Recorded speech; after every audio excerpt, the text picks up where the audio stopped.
வணக்கம் மக்களே, நீங்கள் பார்த்து கேட்குறது மக்கள் கம்பெனி. நாங்கள் ஹோஸ்ட் இன்னைக்கு சாட்டர்டே லிஸ்ட் போட்டு சாட்டர்டே இன்னைக்கு லிஸ்ட் போட்டு ஸ்பெஷல் மார்வல் அண்ட் டிசிக்குள்ள ஏகப்பட்ட விதவிதமான சிட்டிஸ் இருக்கு. நமக்கு தெரிஞ்ச பூமியில் இருக்கக்கூடிய சிட்டிஸை தாண்டி நிறைய ஃபிக்ஷனல் சிட்டிஸுமே பார்த்தீங்கன்னா உருவாக்கி வச்சிருக்காங்க. ஸோ அந்த வகையில் என்னுடைய personal favourite of best cities தான் இந்த லிஸ்ட் போட்டிருக்கேன். வேர்ஸ்ட் சிட்டிஸை அடுத்த வாரம் பார்ப்போம். உங்களுடைய ஃபேவரட்ஸை மறக்காம கீழே கமெண்ட் பண்ணுங்க.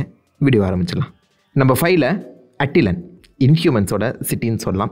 மோர் லைக் ஒரு ஃப்ளோட்டிங் சிட்டி அப்படிங்கிற மாதிரி நீங்கள் கன்சிடர் பண்ணிக்கலாம். இந்த சிட்டி எப்போ ஃபவுண்ட் ஆக்கப்பட்டுச்சுன்னு நம்மளுக்கு தெரியல. பட் காமிக்கோட இந்த ஹிஸ்ட்ரிலாம் வச்சு பார்க்கும்போது இதை ஆக்சுவலாக ஐலாண்ட் ஆஃப் காட்ஸ் தான் சொல்லி கூப்பிட்டுருக்காங்க அட்டிலன் சிட்டியை. ஸோ விச் மீன்ஸ் 10 to 50,000 இயர்ஸ்க்கு முன்னாடி ஃபவுண்ட் பண்ணப்பட்டிருக்கலாம். அதுக்கப்புறம் 2500 இயர்ஸாக வந்து பார்த்தீங்கன்னா இந்த இடத்த இன்ஹியூமன்ஸ் கேப்டைஸ் பண்ணியிருக்காங்க. இன்ஹியூமன்ஸ் இந்த அட்டிலன் சிட்டியை தங்களுடைய சொந்த நகரமாகவே மாற்றிருப்பாங்க. காரணம் ஹியூமனிட்டிலேருந்து தள்ளி இருக்கதா, இவனுங்க தொல்லை தாங்க முடியலடா அப்படின்னு எப்படி அந்த பக்கம் கிரக்காவாங்கிற ஒரு சிட்டியை உருவாக்கிக்கிட்டு மியூட்டன்ஸ் கிளம்பினாங்களோ அதே மாதிரி அட்டிலன் சிட்டியை இன்ஹியூமன்ஸுக்காகவே இந்த பக்கம் அவங்க உருவாக்கிக்கிட்டாங்க. அவங்களுக்கான தனி ரூலர், அவங்களுக்கான தனி கவர்மெண்ட்டே நடத்திட்டு இருந்தாங்க சொல்லலாம். இது சிட்டிங்கிறத தனி மூலைக்கு ஒரு செப்பரேட் உலகமாவே நீங்க கன்சிடர் பண்ணிக்கலாம். அவ்வளவு பெருசா இருக்காது. பட் ஸ்டில் இந்த சிட்டில எல்லா விதமான சப்போர்ட்டும் இன்ஹியூமன்ஸ்க்கு கிடைக்கும். இப்போதைக்கு ரூலரா பிளாக் போல்ட் அண்ட் மெடுஸா இருந்தாலும் பல வருஷங்களா இந்த ரூலர்ஸ் வந்து மாறிக்கிட்டே தான் இருந்திருக்காங்க.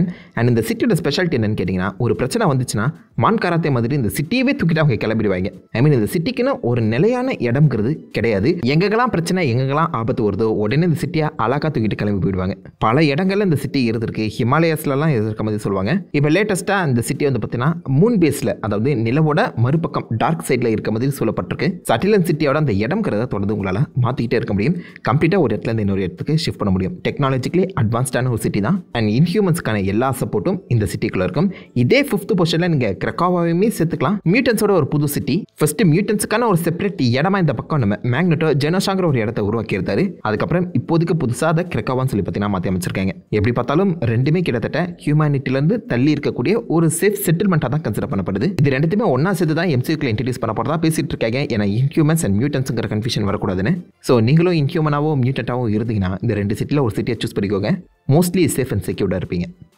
நம்பர் 4ல அஸ்கார்ட். எனக்கு தெரிஞ்சு இந்த லிஸ்ட்டில் இருக்கிறதுலே செம ரிச்சஸ்டான ஒரு சிட்டினா அது கண்டிப்பாக அஸ்கார்டாக தான் இருக்கணும். அஸ்கார்டில் இருக்க முக்காவாசி டெம்பிள்ஸ் அண்ட் முக்காவாசி ஹை பாஷான இடங்கள் எல்லாத்தையுமே கோல்டுலேயே உருவாக்கியிருப்பாங்க. சாதாரண நம்ம பூமியில் இருக்கக்கூடிய கோல்டு கிடையாதுங்க. இன்டர்ஸ்டெல்லார் அண்ட் 9 ரன்ஸில் அவைலபிளாக இருக்க கோல்டு எல்லாத்தையுமே ஓடின் போரிட்டு கடத்தி கொண்டு வந்து அந்த கோல்டை வச்சே இந்த பில்டிங்ஸை உருவாக்கியிருப்பாரு.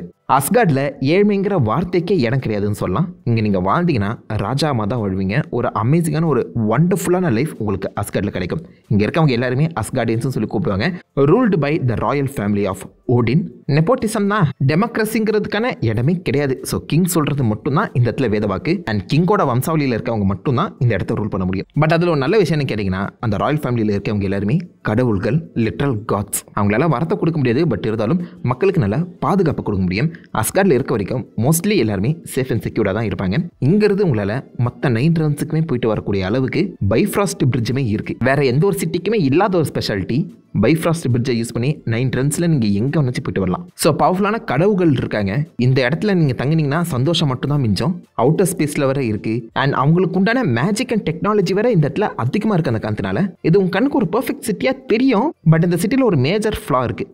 ராக்னராக், அதாவது ஒரு சைக்கிள் சுழற்சி முறைப்படி அஸ்கார்ட் வந்து பார்த்தீங்கன்னா ஆரம்பித்து ஒரு குறிப்பிட்ட வருஷம் வரும்போது கம்ப்ளீட்டாக அழிக்கப்படும். திரும்ப ஃப்ரம் ஸ்க்ராட்ச்லேருந்து பார்த்தீங்கன்னா அஸ்கார்ட் பில்ட் ஆகும். அந்த சுழற்சி முடியும் போது ராக்னராக் நடந்து கம்ப்ளீட்டாக அந்த அஸ்கார்ட் அழிக்கப்படும். The one who sit above the shadows, அதாவது ஓடினுக்கும் மேற்பட்ட கடவுள்கள் இந்த அஸ்கார்ட் வந்து தொடர்ந்து கன்சியூம் பண்ணிக்கிட்டே இருப்பாங்களாம். ராக்னராக் மூலியமா அழிச்சு வச்சு விளையாடுவாங்களாம். ஸோ இந்த அழியறதுக்கு முன்னாடி நீங்கள் பிறந்திருந்தீங்கன்னா பிரச்சனை இல்லை. இங்கே வாழ்றவங்களுக்கு எல்லாருக்குமே ஒரு லாங் லைஃப் எக்ஸ்பெக்டன்சியாக தான் இருக்குது. ராக்னராக் நடக்கிறதுக்கு முன்னாடி நீங்கள் செத்து போனீங்கன்னா இது ஒரு நல்ல சொர்க்கமான சிட்டியாக இருக்கும். பட் ஒரு கட்டத்தில் ராக்னராக் நடந்துச்சுன்னா பிச்சை எடுக்காத குறை தான். நியூ அஸ்கார்ட்னு சொல்லி இப்போ நம்ம பூமியிலே ஒரு இடத்த ஒதுக்கி கொடுத்துருக்காங்களே, அந்த மாதிரி சுச்சுவேஷன் உருவாயிடும். ஸோ சைக்கிள் ஃபார்மேட்டில் அழிவுங்கிறது நடக்கிற அந்த சமயத்தில் அது என்னை பொறுத்தவரைக்கும் ஒரு மேஜர் ஃப்ளாவாக இருக்குது.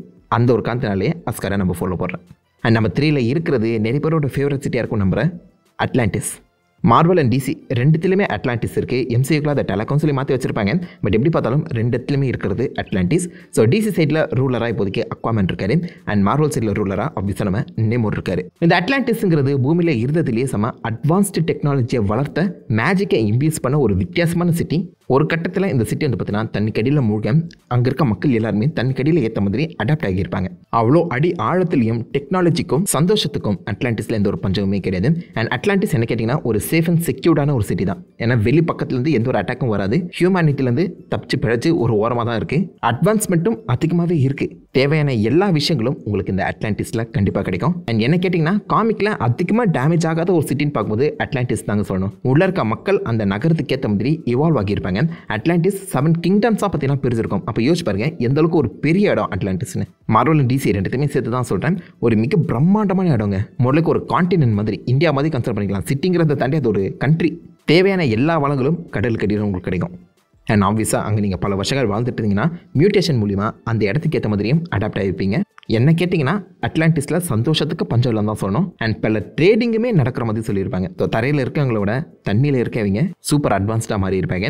அண்ட் சில பேருக்கு மேஜிக்கல் எபிலிட்டி, வாட்டர் பெட்டிங் எபிலிட்டிலாம் கிடைச்சிருக்கும். அதெல்லாம் செம்ம ஃபன்னாக தாங்க இருக்கும். மித்திக்கலாகவும் மற்றவங்க கண்களுக்கு ஆச்சரியத்தையும் ஏற்படுத்தக்கூடிய இந்த அட்லாண்டிஸை நம்ம தில போட்டதுக்கான காரணம் வேற யாரு? நம்ம தான். பொல்யூஷனுங்கிற ஒரு விஷயம் அட்லாண்டிஸுக்கு ஒரு மிகப்பெரிய ஆபத்தாக தான் வந்து முடிஞ்சிருக்கு. மனிதர்கள் ஏற்படுத்தக்கூடிய அந்த கடல் பொல்யூஷனுங்கிறது சில இடங்களில் அட்லாண்டிஸை மிக பெருசாக பாதிக்க தான் செஞ்சிருக்கு. என்னதான் ஒரு ஹாப்பியான நகரமாக இது இருந்தாலும் எல்லாராலையுமே இங்கே போய் சர்வைவ் ஆக முடியாதுங்க. ஒரு சாதாரண ஹியூமனால் அட்லாண்டிஸை பெருசாக விசிட் பண்ண முடியாது. விசிட் பண்ணாலும் அதுக்கான சேஃப்டி எக்யூப்மெண்ட்ஸ்ங்கிறது தேவைப்படும். அது எனக்கு மைனஸாக தெரியுது. அதனால் நம்ம தில போட்டிருக்கோம். பட் ஒரு வைப்ரண்டான சூப்பரான ஒரு சிட்டின்னு சொல்லலாம். அதை தொடர்ந்து நம்பர் 2ல வக்காண்டா. மார்வல் சைடோட உலகத்தில் நம்ம உலகத்தில் செம்ம ரிச்சான ஒரு சிட்டின்னு பார்க்கும்போது அது வக்காண்டா தான். ஏன்னா அஸ்கார்டு ஸ்பேஸில் இருக்குது. வக்காண்டாவில் எல்லா வளங்களுமே இருக்குது. ஆஃப்ரிக்காவோட ஒரு முக்கியமான இடத்துல தான் வக்காண்டா இருக்குது. பட் மற்றவங்க கண்களுக்கு அது ஒரு சாதாரண கிராமம் போல தெரிகிற மாதிரி டெக்னாலஜி வச்சு மொத்த வக்காண்டாவுமே க்ளோக் பண்ணி வச்சிருப்பாங்க. அகைன் ஹியூமனிட்டிலேருந்து தப்பிச்சு ஒரு ஓரமாக தான் வாழ்ந்துட்டு இருக்காங்கன்னு சொல்லலாம். இந்த வக்காண்டா இவ்வளோ செழிப்பாக இருக்கிறதுக்கான முக்கியமான காரணம் வைப்ரேனியம். ஆரம்ப காலகட்டத்தில் மற்ற ஆஃப்ரிக்காவோட லொகேஷன்ஸ் பற்றி இதுவும் சாதாரண வறுமையான இடமா தான் இருந்திருக்கு. பட் அந்த இடத்துல வைப்ரேனியம் வந்து விழுந்து சுற்றி இருக்க மரங்களுக்கான அந்த செழிப்பை அந்த நாட்டுக்கான ஊட்டத்தையும் அதிகமாக கொடுத்து நாட்டோட எக்கானமியை வேற மாதிரி பூஸ்ட் பண்ணி விட்டுருக்கு. வைப்ரேனியம் மெட்டீரியல் தான் எனக்கு தெரிஞ்சு இந்த நாட்டோட முக்கிய தூணாவே இருக்குன்னு சொல்லலாம். அந்த மெட்டீரியலை அழகாக யூஸ் பண்ணி அந்த நாட்டை இன்னும் பெட்டரா மாற்றி அமைச்சிருக்காங்க. நாட்டுக்கு தேவையான எல்லா வளங்களையுமே இந்த வைப்ரேனியமை வச்சு அவங்க பல மடங்கு பூஸ்ட் பண்ணியிருக்காங்க. ஒரு கிராம் வைப்ரேனியமே அன்னைக்கு நிலவரத்தை பொறுத்து $10,000 $50,000 போகுமா ஒரு கிராமே. இவங்க கிட்ட வைப்ரேனியம் டன் கணக்கில் இருக்குன்னா யோசிச்சு பாருங்க. அண்ட் வக்காண்டா ஆல்ரெடி காட்டுக்கு நடுவில் பல வளங்களோட இருக்க அந்த காரணத்தினால வைப்ரேனியம் இன்னும் அவங்களுடைய வளங்களை கூட்டி கொடுத்துருக்குன்னு சொல்லலாம். வைப்ரேனியம் கைனெட்டிக் அப்சார்பரா இருக்குதுமே தாண்டி சூப்பர் கண்டக்டரா வேலை செஞ்சிருக்கு. ஸோ இவங்க கிட்ட டன் கணக்கில் இருக்கும்போது அது எல்லாத்தையுமே இவங்களுடைய இந்த டெக்னாலஜி அட்வான்ஸ்மெண்ட்டுக்கும் யூஸ் பண்ணியிருக்காங்க. ஸோ வைப்ரேனியம் ஒரு நாட்டை எந்த அளவுக்கு வளமிக்க நாடாக மாற்றுங்கிறதுக்கு பெஸ்ட் எக்ஸாம்பிள் தான் வக்காண்டா. இந்த வைப்ரேனியமால ஃபர்ஸ்ட் எக்ஸ்பிரஸ் பண்ணப்பட்டவர் தான் பஷெங்கா அப்படின்னு சொல்லப்படுற ஃபர்ஸ்ட் பிளாக் பேந்தர். அவருடைய வம்சாவளியில் வந்தவங்க தான் நம்ம டிச்சாலா டிச்சக்கா எல்லாருமே.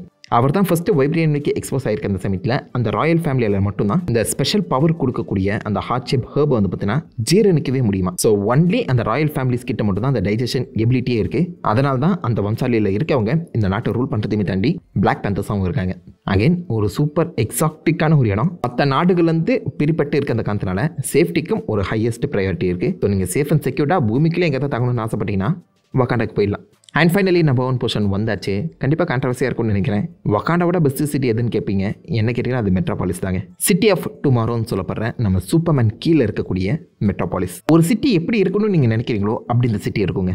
செம்ம பியூட்டிஃபுல்லாக, செம்ம ஹோப்ஃபுல்லாக, எல்லாருக்குமே ஈக்குவலான ஆப்பர்ச்சுனிட்டி கொடுக்கக்கூடிய ஒரு பிரைட்டஸ்ட் சிட்டின்னு சொல்லாங்க. இந்த சிட்டிக்குள்ளே வந்தாலே உங்களுக்கான தனி ஒரு பாசிட்டிவிட்டி கிரியேட் ஆகிடும். சென்னைக்கு வந்தால் பொழிச்சிக்கலாம்டா அப்படின்னு சொல்கிற மாதிரி மெட்ரோபாலிஸ்க்குள்ள நீங்கள் போனீங்கன்னா உங்களுக்கு தேவையான ஆப்பர்ச்சுனிட்டி உங்களை தேடியே வரும்.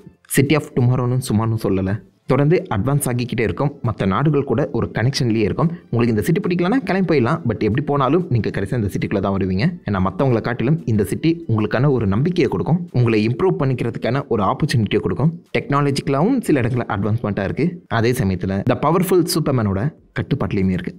ஓவராலாகவே என்ன கேட்டிங்கன்னா the beautiful and the best சிட்டின்னு பார்க்கும்போது மெட்ரோபாலிஸ். இங்கே தான் லெக்ஸ் கார்ப்புமே இருக்குது. ஸோ லெக்ஸ் லூத்தர் என்ன தான் கெட்டவராக இருந்தாலும் அவர் அந்த சிட்டிக்கு துரோகம் நினச்சது கிடையாது. அந்த சிட்டியோட அட்வான்ஸ்மெண்ட்டை பற்றி தான் எப்போதுமே யோசிச்சுட்டு இருப்பாரு. ஸோ எல்லா வகையான கம்ஃபர்ட்டும் உங்களுக்கு இந்த சிட்டியில் கிடைக்கும்.